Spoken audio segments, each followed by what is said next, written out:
योग के मुंशी बनेगा, इसने पाड़ी लाओ। तो मुझे हम्म। पशुओं के पीछे लगा दिया गया।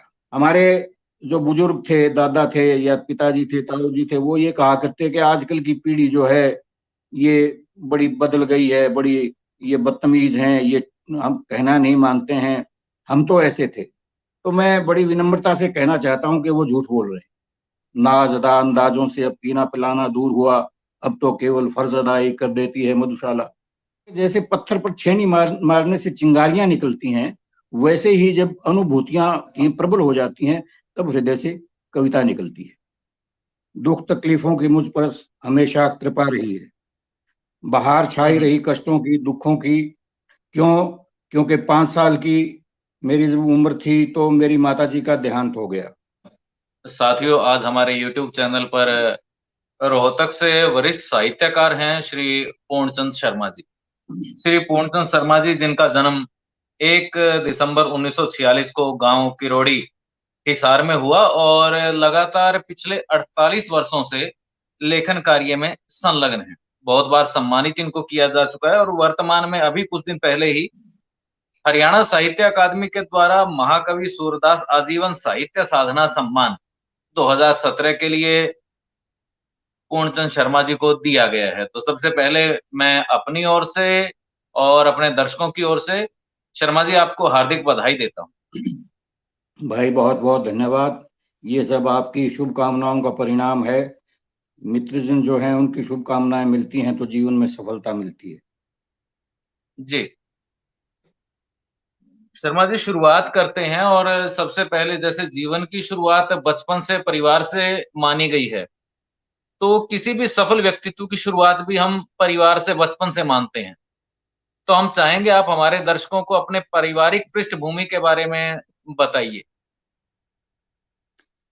देखिए, ये बात आपकी 100% सही है कि किसी भी व्यक्ति के जीवन में उसके परिवार का, पारिवारिक परिस्थितियों का महत्व होता है। जहां तक मेरी पारिवारिक परिस्थितियों का संबंध है, दुख तकलीफों की मुझ पर हमेशा कृपा रही है, बहार छाई हम्म। रही कष्टों की दुखों की। क्यों? क्योंकि 5 साल की मेरी जब उम्र थी तो मेरी माता जी का देहांत हो गया और मुझे अब भी उनकी शक्ल याद नहीं है। थोड़ा सा जब बड़ा हुआ तो स्कूल में न भेजकर मेरे दादाजी ने कहा, ये योग के मुंशी बनेगा, इसने पाड़ी लाओ। तो मुझे हम्म। पशुओं के पीछे लगा दिया गया। और जी। जब कई बार अकाल पड़े, गांव में सूखा पड़ा, बारिश नहीं हुई, तो अपने पशुओं को रिश्तेदारियों में भी ले जाना पड़ा। तो ये कहिए कि होश संभालते ही कष्टों ने मुझ पर कृपा करनी शुरू कर दी। इसके बाद दादाजी की मृत्यु के बाद मुझे स्कूल में दाखिल करवाया गया और मैं अपनी उम्र के, यानी मेरे सहपाठियों से संभवतः मैं 3-4 साल बड़ा था जब मुझे स्कूल में दाखिल करवाया गया। जी। हाँ, जी। बात यह है कि बड़ा होने के कारण थोड़ी समझ ज्यादा थी और तकलीफ देखी हुई थी खेतों की, पाली रहने की, तो इसलिए पढ़ाई में बड़ा मन लगता था और मैं अपनी हर कक्षा में फर्स्ट आता था। फिर जब मैं लगभग 16 साल का हुआ तो मेरी शादी हो गई। 8वीं की परीक्षा मैंने तब दी थी।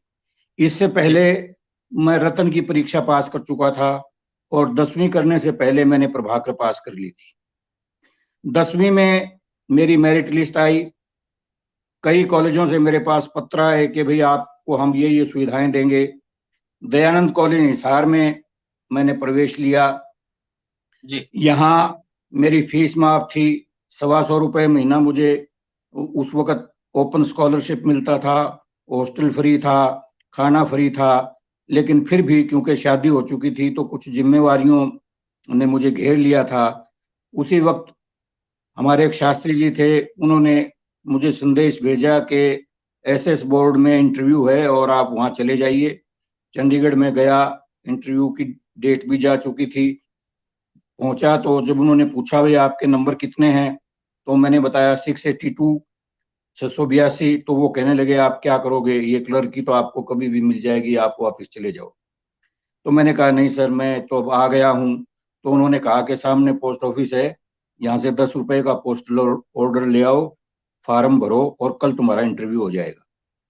तो तारीख चली जाने के बाद भी मेरा इंटरव्यू हुआ और मुझे कह दिया गया कि आप समझो सिलेक्ट हो, और मुझे जो है आईजी पुलिस ऑफिस में रिकमेंड कर दिया गया। तो वहाँ मैंने क्लर्की की और उसी दौरान मैंने प्राइवेट बीए की। बीए करने के बाद मैंने बीएड करने का सोचा, लेकिन सब्जेक्ट का कॉम्बिनेशन नहीं था, इसलिए बीएड में एडमिशन नहीं मिला और मजबूरन एमए हिंदी ज्वाइन की रेगुलर। और उसके बाद 1970 में मैंने एचसीएस इंग्लिश मीडियम से क्वालिफाई किया, लेकिन वाइवा वॉस 200 नंबर का होता था, जिसमें मुझे केवल 90 नंबर दिए गए। तो खैर संघर्ष चलता रहा। इसके बाद 1/8/72 को मेरा आईजी कॉलेज दुब्बलधन में हिंदी प्राध्यापक के रूप में चयन हो गया, और वहीं से 1974 में मैंने एमए संस्कृत की। इसके बाद जो है यहाँ वेस्ट कॉलेज रोहतक में वैकेंसी निकली और मैंने आवेदन कर दिया, तो उन्होंने मुझे एक इंक्रीमेंट एडवांस दे करके रख लिया।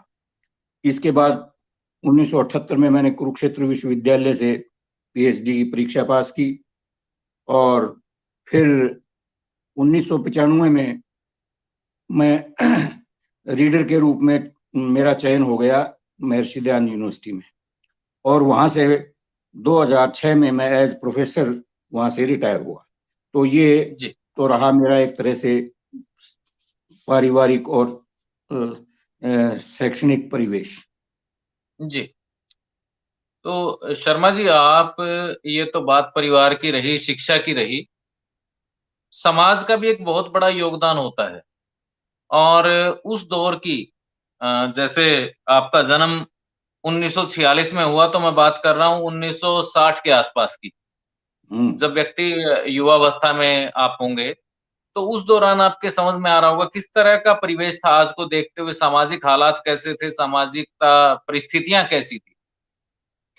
देखिए, उस वक्त समाज में बड़ा सौमनस्य था, लोग एक दूसरे के प्रति संवेदनशील थे, पारिवारिक सामाजिक नाते जो है ना गांव के आपस में बहुत ही मधुर थे, दुख सुख में एक दूसरे की सहायता करते थे। और खास बात यह है कि विवाह शादियां जब होती थी तो सारे का सारा गांव ऐसा लगता था कि एक परिवार की शादी नहीं है, ये सारे गांव का ही मसला है। तो महिलाएं सांझी गाती थी, विवाह से कई दिन पहले शुरू हो जाती थी, फिर जो है बनवाड़े गाए जाते थे, 11 बाने या 7 बाने होते थे, आप परिवार के लोग जो है वो बाने देते थे, और महिलाएं गीत गाती थी, और तरह तरह के जो है ना, ये कहिए कि आपस में हंसी मखौल चलता रहता था। जब बारात जाती थी तो 5 रोटियां दी जाती थी। 5 रोटियों का मतलब है 5 समय। तो 2 तो डेरे होते थे। डेरे का मतलब है कि जो परिजन थे, परिवार के लोग थे, वो बारातियों को 4-4, 5-5 गिनती के हिसाब से जो बढ़ जाते थे, उनकी देख रेख, उनको नहलाना आदि का काम उनका होता था। और दोपहर की रोटी वो डेरों में होती थी, और जो शाम की रोटी होती थी, सांझ की, रात की समझ लीजिए, वो होती थी चौरी पर, यानी लड़की वाले के घर। वो कच्ची रोटी होती थी, और जो लड़की की शादी जहाँ होती थी वो पक्की रोटी। कच्ची पक्की में अंतर ये है कि वहाँ जो डेरे होते थे वहाँ घी बूरा सर्व किया जाता था, और जो पक्की रोटी थी उसमें लाडू जलेबी दिए जाते थे। तो इस तरह से बहुत ही अच्छा, ये कहिए कि एक तरह से आज तो मैं कहता हूं कि वो एक स्वप्न लोक की बात हो गई है। अन्यथा ऐसा सामंजस्य जैसा हमारे यहाँ हरियाणा में था, शायद ही कहीं और हो। जी। तो पारिवारिक पृष्ठभूमि का और सामाजिक परिस्थितियों का अपने जीवन पर क्या प्रभाव आप मानते हैं? देखिए, ऐसा है कि परिवेश, चाहे वो सामाजिक हो चाहे वो पारिवारिक हो, हर व्यक्ति को वो प्रभावित करता है, इसमें कोई दो राय नहीं है ना। जैसी संगत वैसी शोभा। तो मतलब ये है कि जिन लोगों से आप मिलते हैं, अगर उनका स्वभाव अच्छा है, विनम्र हैं, तो आप में विनम्रता आएगी, अगर उनका व्यवहार कठोर है तो कठोरता आएगी। अब आप देखिए, वो जो उंगली मार डाकू था, एक तरह से वो, अब उसकी माँ ने ही उसको बनाया था। तो तात्पर्य ये जी, है कि परिवार में जैसी शिक्षा दी जाती है, परिवार में जैसे संस्कार होते हैं, वही जो है व्यक्ति के जीवन में फलित होते हैं। हमारी दादी जी, थी, उसका जी, प्रभाव हम पे सबसे ज्यादा पड़ा। वो कहा करती थी, ठगें ठग ठगाएं ठग। बड़ी अच्छी हुँ, उक्ति है और मुझे वो जीवन जी, भर याद रहेगी। ठगें ठग का मतलब क्या है? अगर आप किसी को ठगते हो तो आप ठग कहलाते हो, अगर आप ठगे जाते हो तो आप ठाकुर हो। इसका तात्पर्य यह है कि अगर आप किसी को देते हो तो आप ठाकुर हो। तो भावना ये होनी चाहिए कि भाई दे। कबीर ने भी कहा है ना, दे धरे का धर्म ये, दे दे कछु दे। तो ये जी, हमारी दादी जी का प्रभाव हम पर पड़ा और अब भी वो मौजूद है। जी। तो शर्मा जी बहुत बढ़िया, अच्छा लगा जो पारिवारिक पृष्ठभूमि और सामाजिकता का जो तालमेल आपने बताया, बहुत अच्छा लगा। अब कहीं न कहीं इन सारी चीज़ों से हमारी रुचियाँ भी और हमारा व्यवहार भी प्रभावित होता है और आपको जो चाहने वाले लोग हैं, जो लोग आपको फ़ॉलो करते हैं, आज की भाषा में कहें जो आपको सेलिब्रिटी मानते हैं, चाहे वो आपके शिष्य हैं, चाहे आपका इंटरव्यू लेने वाले मेरे जैसे लोग हैं, जो आपके व्यक्तित्व में निष्ठा रखते हैं। तो वो जानना चाहते हैं, कई बार ज़िक्र होता है कि भई शर्मा जी का खान-पान कैसा है, कैसा व्यवहार पसंद है, ये बातें आपके सामने पहले भी होती रही होंगी। हाँ, बिल्कुल ठीक है। मेरा खान-पान बड़ा शुद्ध और सात्विक है। मेरा एक ब्राह्मण परिवार में जन्म हुआ, इसलिए आस्था है परमात्मा में, और बिल्कुल सीधा-साधा खाना और सीधा-साधा ओढ़ना-पहनना आदि रहा है। जी, जो बात आपने की कि भई प्रभाव की, ये एकदम मुझे याद आ रहा है कि विश्व हिंदी सम्मेलन में हम कुछ लोग कॉलेज से गए थे, तो वहाँ ड्यूटी पर एक पुलिस इंस्पेक्टर था। वो भाग जी, करके आया और उसने मेरे पाँव छुए, तो जी, मुझे बड़ी प्रसन्नता हुई। वो कहने लगा, गुरुजी चलो अब मेरे साथ चलो, चाय पानी पिएँगे। तो मैंने कहा, देखो बेटा, मैंने हमेशा अनुशासन की बात की है। अब आप ड्यूटी पर हो, कभी जब आप ड्यूटी पर नहीं होगे तो चाय क्यों पिएँगे? आपके घर खाना भी खाएँगे। इसलिए आप जी, अपनी ड्यूटी पर जाइए और हमें अपनी ड्यूटी करने दीजिए। तो मेरा मतलब ये है कि मुझे खुशी है कि मेरे विद्यार्थियों पर मेरा प्रभाव रहा है और अब भी है। जी। तो व्यवहार व्यवहार की बात अगर शर्मा जी करें, किस तरह का व्यवहार पसंद है आपको? मुझे ये है कि आदमी एक तो निश्चल हो, स्पष्ट कह दे। जी, अगर आप कुछ कर सकते हैं तो मैं एक और उदाहरण दे रहा हूँ। यहाँ एक जी, हमारे गांव का कोई और शहर में एडमिशन होना था, मैं वेस्ट कॉलेज में था। तो जी। वो आया, कहने लगा, जी आप जो है इसको दाखिला दिलवाइए वीटीआई हुँ, में, हुँ। वेस्ट टेक्निकल हुँ, इंस्टीट्यूट में। तो मैंने जी, उनको कहा कि भाई देखो, ऐसा है कि आप मेरे पास रहो, लेकिन दाखिला मैं नहीं दिलवा सकता, क्योंकि ये लालाओं की संस्था है और मैं तो यहाँ एक एम्प्लॉय हूँ, लेक्चरर हूँ। तो जी, जी, वो बेचारा चला गया। तो मेरे पिताजी मुझे कहने लगे कि तू बड़ा मूर्ख है। मैंने कहा, क्यों? क्या आप इनको बाहर 2 घंटे 3 घंटे लगा के आ जाते, कह देते भाई मैंने आपकी सिफारिश कर दी है और आपका दाखिला हो जाएगा। और मैंने कहा, नहीं होता तो वो मुझे गालियां देते कि नहीं देते? इसलिए सबसे अच्छा ये है कि आप स्पष्ट, आप कह जी, जी, दीजिए, अगर आप कर सकते हैं तो आप कहिए कि हाँ मैं ये जरूर करूंगा। अगर नहीं कर जी, सकते हैं तो कहिए कि भाई नहीं, मैं ऐसा नहीं कर सकता, कृपया मुझे क्षमा करें, आप अपना प्रबंध अपने आप कीजिए। तो मेरा मतलब यह है जी, कि आदमी में स्पष्टवादिता होनी चाहिए। जी। अब साहित्य की ओर बढ़ते हैं और हम आपसे जानना चाहेंगे कि आपने बहुत लंबा-चौड़ा साहित्य में काम किया, 48 साल कोई कम नहीं होते। तो कहीं न कहीं फिर भी एक साहित्यकार, एक लेखक किसी विषय विशेष के प्रति समर्पित रहता है। अगर मैं बात करना चाहूँ कि आपके लेखन का मूलभूत विषय, मूल आत्मा क्या रही? तो इस बारे में क्या कहेंगे? देखिए देखिए ऐसा है कि साहित्य साधना से मेरा परिचय जब मैंने एमए फाइनल की तभी हुआ था। जी, क्योंकि जी, जी, एक पेपर ऐसा होता था एमए में उस वक्त कि जिसको जी, आप लघु शोध प्रबंध कहते थे। यानी 1 महीना पहले, परीक्षा के शुरू होने से पहले आप उसको टाइप करवा करके और वो सबमिट कर सकते थे। तो मेरा जी, जी, विषय था बच्चन बच्चन व्यक्तित्व और कृतित्व। ये विषय जी, मैंने लिया था। डॉक्टर धर्मपाल मैनी मेरे निर्देशक थे। और बच्चन जी से मैंने टाइम लिया मिलने का। हरिवंश राय बच्चन जब जो है वो राज्यसभा के मेंबर थे, तो हमारी सारी कक्षा जो है कसौली पिकनिक पे गई हुई थी।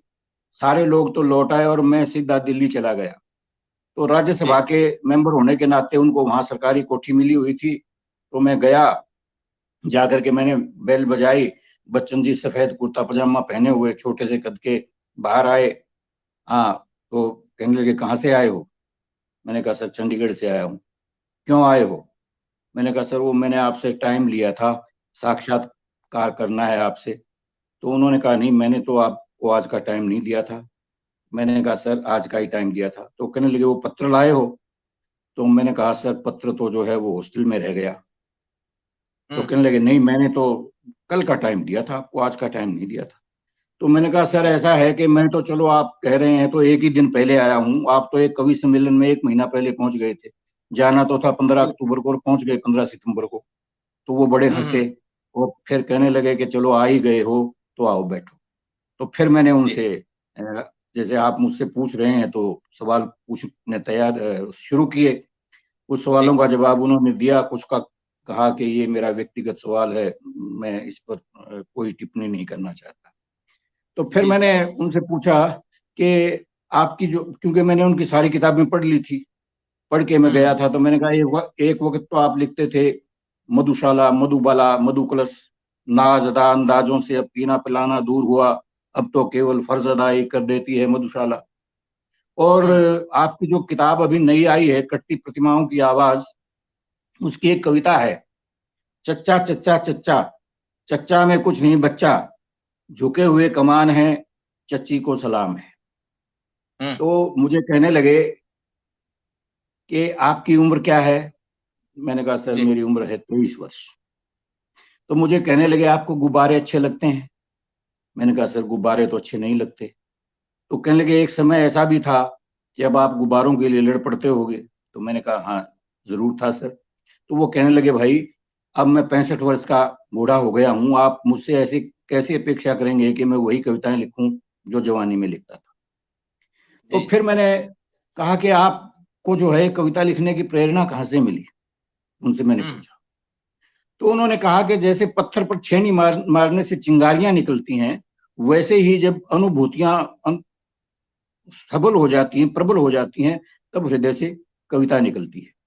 तो उनकी जो बातें मुझे बड़ी अच्छी लगी और उनके साहित्य ने मुझे बहुत प्रभावित किया। और उनकी एक कविता की कुछ लाइन है, वैसे मैं अ, हरदंत जी समय जी का जो होता मानो विदंत, हरदंत समय का जो होता मानो विषदंत नहीं होता, दुख मानव जीवन के ऊपर हर दिन बलवंत नहीं होता, आंधी आती पत्ते झड़ते सपने पीले पड़ते, लेकिन जीवन में पतझड़ आने से जीवन का अंत नहीं होता। तो उनकी ऐसी कविताओं ने मुझे प्रेरित किया और दुखों से टकराने की हिम्मत दी। जी और जो है ना मुझे जो है एक तरह से वो सैड सॉन्ग जिसको कहते हैं वो बड़े अच्छे लगने जी लगे, जिसको आप भला हो इन आंसुओं का जो गम बटाने को चले आए, ये घर आए जी मेहमान हैं लौट आए नहीं जाते। तो तात्पर्य ये है कि हमने दुखों को भी अपने मेहमान समझ करके उनका भी स्वागत किया। जी।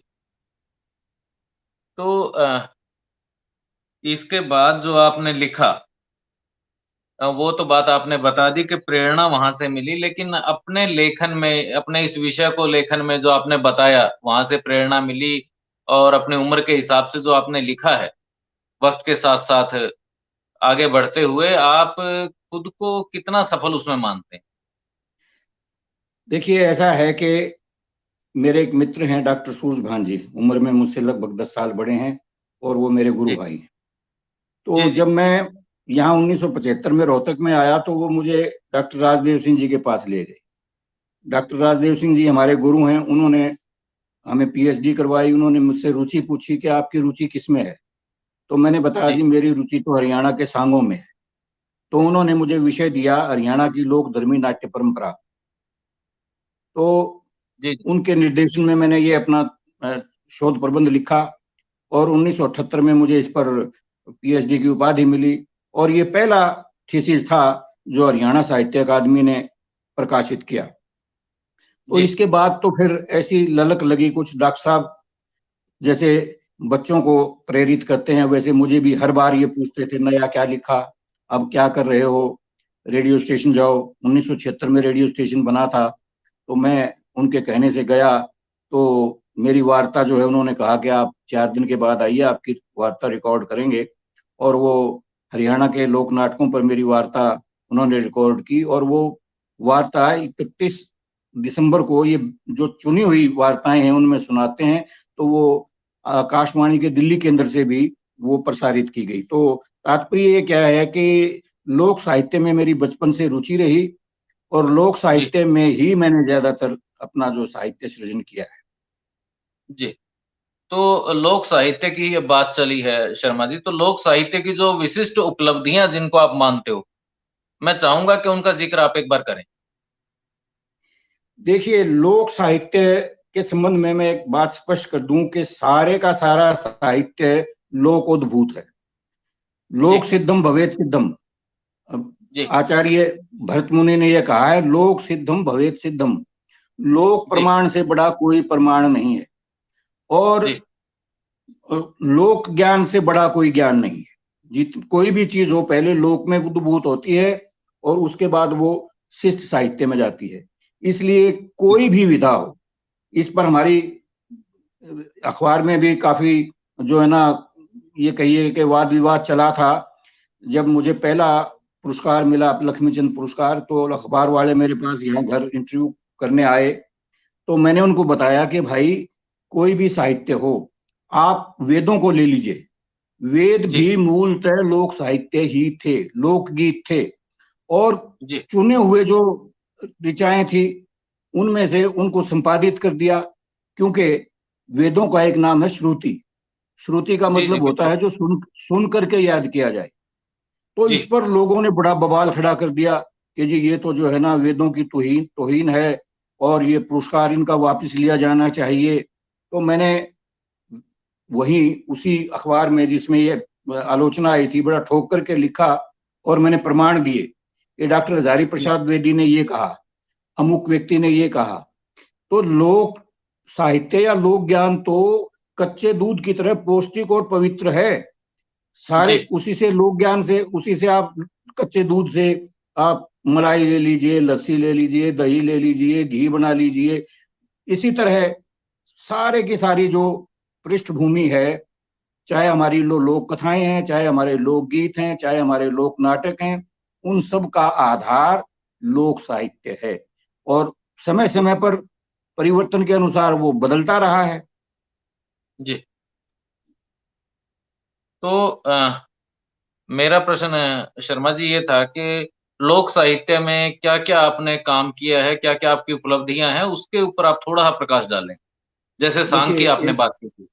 हाँ, एक तो लक्ष्मीचंद ग्रंथावली का मैंने संपादन किया, और मैं ये बात बड़ी फख्र से कहता हूँ कि उसके 16 संस्करण आ चुके हैं। 1992 में पहला संस्करण आया था। शायद ही कोई ऐसी पुस्तक होगी गोरखपुर प्रेस को छोड़ करके कि जिसके इतने संस्करण, मैं समझता हूँ कि हरियाणा में तो कोई पुस्तक ऐसी नहीं है जिसके 16 संस्करण आ गए हों। मैंने उसका संपादन किया, मांगेराम ग्रंथावली का संपादन किया। और फिर मैंने क्या किया, रिटायरमेंट के बाद लोक रंगमंच, दशा और दिशा, ये एक बृहत शोध प्रबंध यूजीसी के तत्वावधान में किया, जो 7,16,000 रुपए का था। तो इसमें मैंने क्या किया कि भारत के जितने भी प्रमुख लोक नाट्य हैं, चाहे वो भांड पाथेर है कश्मीर का, चाहे वो करियाला है आपके हिमाचल का, चाहे वो भवाई है गुजरात की, तो चाहे वो तमाशा है, और चाहे वो आपका सांग है, चाहे वो नौटंकी है, सबके जो है ना मैंने जो है ना प्रतिपादन किया। और वो आपके क्या कहते हैं, ये केंद्रीय हिंदी निदेशालय ने उस पुस्तक के प्रकाशन के लिए 92,000 रुपए की ग्रांट दी, और वो छपी लोकनाट्य सांग कल और आज के नाम से। इसी प्रकार भारतीय लोक रंगमंच का प्रकाशन किया गया, उसके लिए 72,000 रुपए दिए। और फिर विश्व गुरु भारत अभी पिछले दिनों आई थी, उसके लिए 82,000 रुपए जो है केंद्रीय हिंदी निदेशालय ने मुझे सहायता अनुदान के रूप में दिए। और जी आपकी जो है NZCC जो पटियाला में है, उसने जी मुझसे किताब लिखवाई थी संस्कृति के स्तंभ, तो वो पुरस्कृत हुई।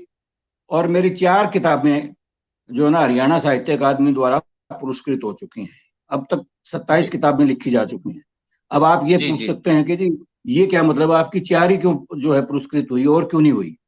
तो मैं बता दूं आपको कि नियम ये है कि जो व्यक्ति बड़ा पुरस्कार ले लेता है वो छोटे पुरस्कार का अधिकारी नहीं रहता।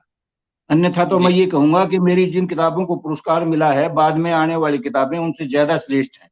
लेकिन जी क्योंकि जी मुझे 1 लाख का 2.5 लाख का पुरस्कार पहले मिल चुके थे, तो नियमों के अनुसार मैं उसके लिए आवेदन ही नहीं कर सकता, तो इसलिए वो पुस्तकें पुरस्कृत नहीं हुई। जी। तो शर्मा जी, कोई रचना जो आप हमारे श्रोताओं को सुनाना चाहें?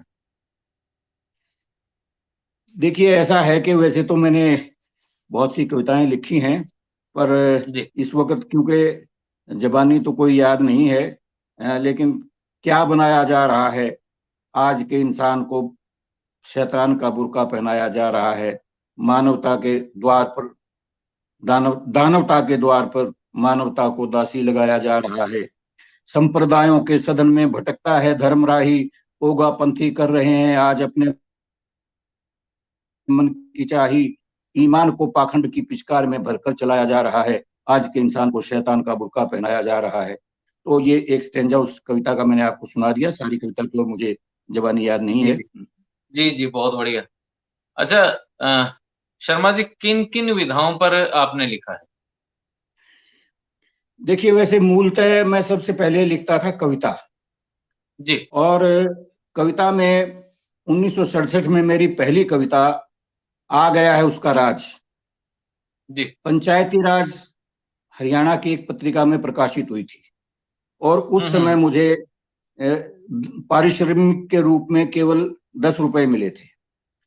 इसके जी बाद अन्य कविताएं, संभलो संभलो हरियाणा के नर और नारी आदि जो है अनेक कविताएं विशाल हरियाणा में छपी। फिर इसके बाद मैंने कहानी लेखन में भी अपनी लेखनी चलाई, तो वो भी कई जी अखबारों में मेरी कहानियां छपी। इसके बाद जी मेरा झुकाव ज्यादातर जो है वो शोध कार्य की तरफ रहा। मैंने लगभग 20 विद्यार्थियों को PhD करवाई और जी 30 विद्यार्थियों को MPhil करवाई। और अब भी मैं प्राय शोधात्मक निबंध ही ज्यादा लिखता हूँ। जी जी। तो वर्तमान में शोध की तो खैर उसमें मैं बात नहीं करूंगा, लेकिन जो दूसरी विधाएं जिनका जिक्र अभी आपने किया, वर्तमान समय में क्या भविष्य आप मान के चल रहे हैं उनका? देखिए, साहित्य सदा समाज से जुड़ा रहता है और जी साहित्य की उपयोगिता हमेशा रहती है। जी ये दूसरी बात है कि आज का जो टेक्निकल जमाना आ गया है, ये मोबाइल आ गए हैं, और साहित्य के प्रति रुझान लोगों का थोड़ा सा कम हो गया है। मैं ये तो नहीं जी कहूंगा समाप्त हो गया है, लेकिन कम हो गया है। और केवल लोग इतना ही साहित्य पढ़ते हैं जितने से उनका काम चल जाए। तात्पर्य ये है कि परीक्षा की दृष्टि से जो आपके सिलेबस में है वही साहित्य पढ़ते हैं, या जो जी अखबारों में कविताएं वगैरह आती हैं उनको पढ़ लेते हैं। अन्यथा जो पहले रुझान था वो साहित्य के प्रति अब रुझान नहीं रहा, क्योंकि भौतिकता जी का चश्मा हर आदमी की आंखों पर लग गया है। अब जो है ना, धर्म से जो है धन धाम बड़ा हो गया है, इसलिए जी जी साहित्य की उपेक्षा हो रही है। जी। तो शर्मा जी, देखो, बात तो आपकी बिल्कुल सही है, लेकिन जिस तरह से परिस्थितियां बदल रही हैं, मोबाइल की आपने बात की, और समाहित करूंगा कि जो ये डिजिटल युग आ गया है, तो आप क्या मानेंगे, कहीं कोई परिवर्तन की आवश्यकता साहित्यकारों को है या नहीं है? देखिए, वैसे तो आप जानते हैं कि परिवर्तन संसार का अपरिवर्तनीय नियम है। जी सेव्यम मापतितम दुखम मापतितम सुखम यथा चक्रवत परिवर्तनते दुखानि च सुखानि च। तो भाई, दुख और सुख या अच्छा और बुरा कोई भी चीज हो, वो एक पानी के चक्र की तरह घूमते हैं। जैसे जी अब मान लीजिए साहित्य के प्रति लोगों का रुझान नहीं है, लेकिन एक वक्त आएगा कि उनको एहसास होगा अब मैं आपको जी उदाहरण दे रहा हूँ। एक समय था कि जी हमारे यहाँ हरियाणा में घाघरा पहना जाता था, और घाघरा धीरे धीरे लुप्त हो गया। अब आप देखिए नए रूप में घाघरा का अवतार हो रहा है। स्कर्ट जितना बड़ा जी होगा, जितना घेरदार होगा, उतना ही जो है ना लोग उसको अच्छा समझेंगे। तो जी तात्पर्य यह है कि हर चीज के दिन होते हैं। साहित्य में अभी कुछ थोड़ा सा विराम है, लेकिन जी साहित्य की अपनी जो उपादेयता है वो हमेशा रहेगी। और जी परिवर्तित रूप में साहित्य जो लिखा जाएगा। अब लघु कथा जी लिखी जाने लगी है, पहले उपन्यास पढ़ते थे लोग, लोगों के पास समय नहीं है। पहले जी क्रिकेट का 5 दिन का मैच होता था, फिर एक दिन का हो गया, और अब 2020 हो गया। तो ये क्यों? जी क्योंकि लोगों के पास समय का अभाव है, और ये जी कहिए कि रुचि भी लोगों की थोड़ी सी बदल रही है। तो परिवर्तन संसार का अपरिवर्तनीय नियम है, तो वो तो बदलेगा ही भाई। जी। हाँ, तो एक बात और कहूंगा, एक बात मैं जी और जी कहूंगा। जी साहित्य समाज का दर्पण होता है, इसमें कोई दो जी राय नहीं। बिल्कुल बिल्कुल लेकिन बिल्कुल। मैं ये कहूंगा कि दर्पण के साथ साथ समाज को, साहित्य को समाज का दीपक भी होना चाहिए। जी समाज में जो कुछ हो रहा है उस उतना चित्रण यथेष्ट नहीं है। क्या होना जी चाहिए, उस पर भी साहित्यकारों की लेखनी चलनी चाहिए। लेकिन क्यों? जी क्योंकि साहित्य की तरह ही साहित्यकार भी उपेक्षित हैं। हरियाणा में जी तो फिर भी बहुत अच्छा साहित्यकार अब हरियाणा की सरकार कर रही है, बड़े अच्छे अच्छे पुरस्कार दे रही है। लेकिन जी बाकी के जो मैं देखता हूँ दूसरे राज्य हैं, समाचार तो हम पढ़ते ही रहते हैं, तो उनमें साहित्यकारों को इतना सम्मान नहीं दिया जाता। जी। तो शर्मा जी, एक बिल्कुल आपने दोनों बातें, जो मेरा प्रश्न था वो तो पूरा हो गया। अब अगला प्रश्न है हमारा कि साहित्य हम्म। के बारे में दो तरह की बातें कही जाती हैं। कुछ लोग साहित्य हाँ, को वरदान मानते हैं, और कुछ कहते हैं कि निरंतर प्रयास करने से आदमी साहित्यकार बन सकता है या लेखन में सफल हो सकता है। आपका क्या मानना है? देखिए ऐसा है कि साहित्य में प्रतिभा और अभ्यास, यानी जिसको आप जी वरदान कहते हैं उसको प्रतिभा कह लीजिए, दोनों जी का होना जरूरी है। केवल जी अकेली प्रतिभा से कुछ नहीं होगा, अभ्यास जरूरी है। शेर जी बहुत बहादुर होता है, लेकिन शेर जी के मुख में अपने आप तो शिकार नहीं चला जाता ना। तो तात्पर्य बिल्कुल क्या है बिल्कुल। कि अभ्यास करत करत अभ्यास के जड़मति होत सुजान। तो यानी कि जो कवि नहीं है वो भी अगर अभ्यास करें, या साहित्यकार नहीं है तो वो भी अभ्यास से साहित्यकार बन सकते हैं। तो दोनों का ही मिश्रण चाहिए, संतुलन चाहिए। जी। तो शर्मा जी, आपके पसंदीदा साहित्यकार कौन है? मैंने अभी जिक्र किया था कि मेरे सबसे प्रिय जो साहित्यकार हैं वो हरिवंश राय बच्चन हैं। जी। क्योंकि उनका उनके साहित्य मैंने अलावा आज कुछ जो नाम? पढ़ा, आरंभ से लेके और अंत तक उनकी जितनी कृतियां हैं मैंने सारी पढ़ी हैं। मधुशाला, मधुकाला, मधुकलश, आरती और अंगारे, आकुल, अंतर, कटती प्रतिमाओं की आवाज, मतलब उनकी जितनी कृतियां हैं मैंने बड़े मनोयोग से पढ़ी। जी। उसके अलावा हरियाणवी में आपने लिखा है, हरियाणवी संस्कृति की आपने बात की है, तो किसी हरियाणवी साहित्यकार का जिक्र आप करना चाहें? देखिए वैसे तो हरियाणा में बहुत साहित्यकार हुए हैं, लेकिन सबसे ज्यादा अगर मैं कहूँ, पंडित लक्ष्मीचंद जो थे, मूलतः जी वो सांगी थे, लेकिन उनका साहित्य जो है सब दृष्टियों से परिपूर्ण है। जहां तक जी जी आजकल के लेखकों की बात है, अब वो बेचारे नहीं रहे। डॉक्टर जयनारायण कौशिक जी हरियाणा साहित्य अकादमी के अध्यक्ष भी थे और बड़े विद्वान व्यक्ति थे। उन्होंने जो है ना हरियाणवी साहित्य को बहुत प्रोत्साहित किया। उन्होंने स्वयं भी लिखा और दूसरों को भी लिखने की प्रेरणा दी। तो मैं जी सबसे ज्यादा उनसे प्रभावित हुआ हरियाणवी साहित्य के क्षेत्र में। जी। अच्छा शर्मा जी, हमेशा कहा भी जाता रहा है और अभी आपने भी कहा था, साहित्य समाज का दर्पण होता है। तो वर्तमान में जो साहित्य का प्रभाव, जैसे अभी डिजिटल की भी हमने बात की, तो कितना प्रभाव आप देख करके चलते हैं, कितना मान रहे हैं साहित्य का प्रभाव समाज के ऊपर? देखो ऐसा है कि साहित्य की उपादेयता तो कभी खत्म होगी नहीं। आपको पता है जी जी कि विष्णु शर्मा ने जो हितोपदेश लिखा है ना, वो जी क्यों लिखा? कि जी जी वो राजा के पुत्रों को शिक्षा देने के लिए लिखा।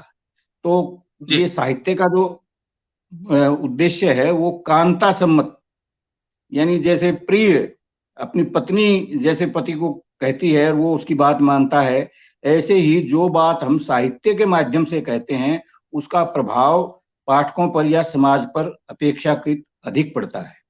और जी रही बात अगर हमारे जैसे सांग हैं, तो मैं जी कहता हूं कि 20 भाषणों का भी प्रभाव जितना नहीं पड़ेगा जितना हरियाणा की कोई एक रागनी जो है हमारे सामाजिक लोगों को या श्रोताओं को प्रभावित करेगी। तो जी साहित्य का तो जो है ना संदर्भ हमेशा रहेगा, संदर्भित रहेंगे, परिश्रम जी वो उपादेयता रहेगी साहित्य की। जी।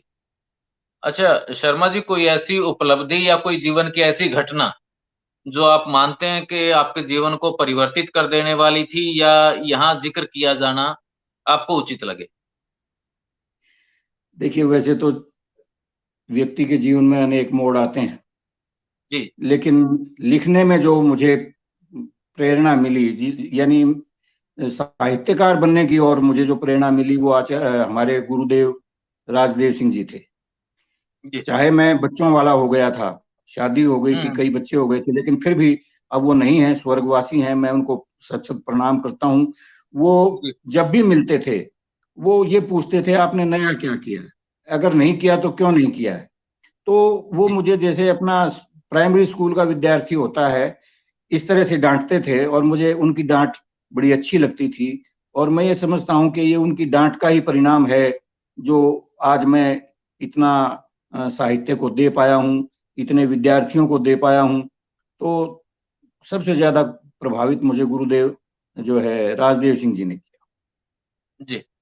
अ, शर्मा जी, कोई और रचना, कोई कविता आपके या घटना आपके दिमाग में आ रही हो जो आप हमारे दर्शकों से साझा करना चाहें? देखो ऐसा है कि अभी मैंने आपको बताया था जब मैं स्कूल में पढ़ता था तो हमारे ताऊ जी के पांव दबाते थे, हम हुक्का भरते थे जी और वो हमें जी। कहानियां सुनाया करते थे। हुँ। तो एक कहानी उन्होंने सुनाई थी, गिनती स्वयंवर, और जी वही कहानी मैंने अपनी तरह से 7वीं की जो हिंदी की पुस्तक थी हरियाणा सरकार की वो मैंने लिखी थी। और उस जी गिनती स्वयंवर के नाम से मैंने वो कहानी उसमें ज्यों की त्यों दे दी। वो छोटी सी कहानी है और जी अनेक पत्र जो है वहाँ मुझे उसके बारे में, उसकी प्रशंसा के बारे में आए। तो वो जी संक्षिप्त सी कहानी मैं आपको बता देता हूँ वो क्या है। एक जी राजा की लड़की ने एक स्वयंवर रचाया जी। जिसमें शर्त रखी गई कि जो व्यक्ति शास्त्र के अनुसार 20 तक गिनती गिन देगा मैं उसके साथ शादी करूंगा। जी जी बहुत जी। लोग गए, बहुत लोग गए, किसी को सफलता नहीं मिली। एक किसान जो है वो हल चला रहा था, लोग जा रहे थे कि भाई तुम कहाँ जा रहे हो। उन्होंने कहा कि राजा की लड़की ने स्वयंवर रचाया है और ये शर्त रखी है कि जो 20 तक गिनती गिन देगा शास्त्र के अनुसार मैं उससे शादी करूंगी। जी उस किसान ने भी अपने बैल शीशम से बांधे और वो भी चल पड़ा। जी जाके जी। देखा तो वो राजा की लड़की जो है वो लेटी हुई थी। तो वो हरियाणवी में वो कहते हैं, हे राजा की बेटी क्यों तू लेटी, सुन मेरी गिनती ओले बैठी। हुँ, और वो कहने लगी ये मुंह और मसूर की दाल क्या गिनती सुनाओगे आप। उसने कहा तू सुन तो ले पहले। तो हुँ। वो कहने लगा, एक भगवान, दो चांद सूरज, तीन लोक, चार युग, पांच पांडु, छह शास्त्र, सात बार, आठ खंड, नौ ग्रह, 10 दिशा, 11 ज्ञात्र, 12 महीने, 13 रत्न, 14 विद्या, जी, 15 पंद्राड़े, 16 श्राद्ध, 17 वनस्पति, 18 पुराण, बोले 19वीं तू 20वां में। जी। तो बहुत इस बढ़िया। करके उसने अब लोक छोटी सी लोक कथा के माध्यम से ये दिखा दिया कि हमारा लोक जो है वो कितना प्रबुद्ध है। हमारा हल जी, चलाने वाला व्यक्ति भी शास्त्रों की बातों को जानता है। क्यों जानता है? जी, क्योंकि मैंने जी, अभी पहले भी निवेदन किया था कि जो शास्त्र में आया है वो लोक से ही तो आया है। जी, बिल्कुल। अच्छा, अब शर्मा जी, अ, युवा साहित्यकारों के लिए क्या कहेंगे? देखो ऐसा है कि वैसे तो युवाओं के प्रति मेरे मन में बहुत प्यार है, लेकिन जी एक बात मैं कहना चाहूंगा कि युवाओं को आज एक थोड़ी सी महत्वाकांक्षा की बीमारी लगी है। वैसे तो जी महत्वाकांक्षी होना कोई बुरा नहीं है, अच्छी बात है, लेकिन कोई आदमी 4 लाइनें आडी और 4 तिरछी लिख के सोचे कि मैं कालिदास हो गया हूं, तो ये बात सही नहीं है। छपास की बड़ी भूख है। अगर आपने जी 10 कविताएं लिख ली तो 10 लोगों से उसकी भूमिका लिखवा ली और उसको किताब के रूप में प्रकाशित कर दिया, उसमें है कुछ भी नहीं। तो तात्पर्य जी यह है कि पहले आप अपनी अनुभूति को गहराने दीजिए। जितनी जी जी अनुभूति गहन होगी उतना ही अभिव्यक्ति सशक्त होगी। तो मेरा उनसे अनुरोध है, नए युवाओं से, युवकों से, कि बच्चों पहले पढ़ो और पढ़ जी करके अपना ज्ञान अर्जित करो। जब आपके पास कहने के लिए कुछ होगा तो अपने आप ही विचार फूट पड़ेंगे, भाव जी फूट पड़ेंगे। तो इसलिए जबरन जो है ना, आप लेखक या साहित्यकार होने का दावा मत कीजिए। जी। अच्छा शर्मा जी, अंत में एक बड़ा विशेष प्रश्न है आपसे। कोई भी व्यक्ति साहित्यकार होने से पहले एक सामाजिक प्राणी है, मनुष्य है, इंसान है। तो एक सामाजिक प्राणी होने के नाते समाज को अब आप उम्र के जिस पड़ाव पर हैं, तो आने वाली पीढ़ी के लिए क्या कहना चाहेंगे? देखिए, मैं तो ये कहता हूं कि समय बड़ा बलवान होता है। जी, अभी जो रुचियां हैं, मैंने जैसे अब उदाहरण दिया बच्चन जी का, अगर बच्चा बच्चे जैसी बात नहीं करेगा तो क्या होगा, जवान जवान जैसी बात नहीं करेगा तो क्या होगा, बूढ़ा बूढ़े जैसी बात नहीं करेगा तो क्या होगा। अब जैसे जी, आपने प्रश्न किया, बड़ा सही है। हमारे जो बुजुर्ग थे, दादा थे या पिताजी थे, ताऊ जी थे, वो ये कहा करते कि आजकल की पीढ़ी जो है ये बड़ी बदल गई है, बड़ी ये बदतमीज हैं, ये हम कहना नहीं मानते हैं, हम तो ऐसे थे। तो मैं बड़ी विनम्रता से कहना चाहता हूं कि वो झूठ बोल रहे हैं। या अगर हम भी ये जी, कहें कि भाई हम तो ऐसे थे, हम भी झूठे हैं। क्यों? क्योंकि बचपन में बचपन जैसी बातें, जवानी में जवानी जैसी बातें और बुढ़ापे में बुढ़ापे जैसी बातों का आना स्वाभाविक है। तो जी, इसलिए मैं ये कहूंगा कि समाज में कोई भी व्यक्ति चाहे कितना ही प्रयास कर ले, जो समय की चाल है उसको बदल नहीं सकता। जी। तो पूर्णचंद शर्मा जी, आप हमारे साथ जुड़े, इतना समय दिया, आपका बहुत-बहुत धन्यवाद और एक बार फिर हमारी ओर से, हमारे श्रोताओं की ओर से आपको साहित्य अकादमी सम्मान के लिए हार्दिक बधाई। धन्यवाद। बहुत बहुत धन्यवाद भाई।